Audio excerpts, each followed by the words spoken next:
গত 13 তারিখে মুখ্যমন্ত্রীর কনভয় যাওয়ার সময় দুজন ছাত্রকে, আপনারা সবাই জানেন, আপনাদের মিডিয়ার মাধ্যমে আমরা দেখেছি, দুজন ছাত্রকে, একজনের নাম হলো এঞ্জেল রিয়াং, আরেকজনের নাম হলো অভিজিৎ দেববর্মা। ওনাদের দুজনকে ডেকে এনে ট্রাফিক ভবনে এইভাবে বর্বরচিত আক্রমণ করা হলো। এখন পর্যন্ত বরখাস্ত করা হলো না।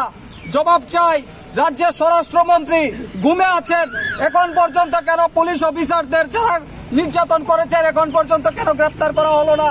আপনাদের মাধ্যমে জবাব চাই। তাই আজকে এসেছি। এখানে 24 ঘন্টার মধ্যে যদি ওদের বিরুদ্ধে ব্যবস্থা নেওয়া না হয়, সারা রাজ্যব্যাপী কিন্তু আন্দোলন করে তোলা হবে।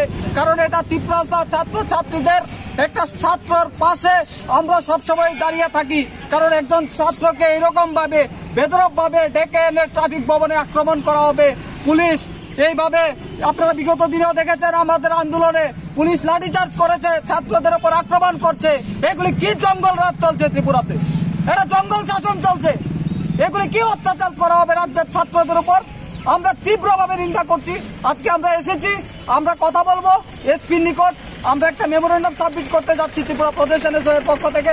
24 ঘন্টার মধ্যে আসামিকে গ্রেপ্তার করতে হবে এবং ওনাদের বিরুদ্ধে আইন অনুযায়ী যা যা ব্যবস্থা নেওয়ার ওদের নিতে হবে।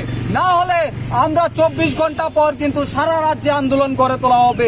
আমরা কিন্তু বসে থাকবো না, কারণ আমরা ছাত্রদের পাশে আছি। আপনারা দেখেছেন বিগত দিনেও আমরা ছাত্রদের স্বার্থে লড়াই করি। সুতরাং আমরা এসেছি, আমরা বলবো যে অবিলম্বে ওদের বিরুদ্ধে অ্যাকশন নিন। যেই ট্রাফিক অফিসার যারা এই ধরনের ছাত্রদের উপর বর্বরচিত আক্রমণ করেছে তাদের বিরুদ্ধে অ্যাকশন ইমিডিয়েট নিতে হবে। তাই আজকে আমরা ছাত্র নেতারা, আমরা একটা প্রতিনিধি দল, আমরা একটা মেমোরেন্ডাম সাবমিট করতে।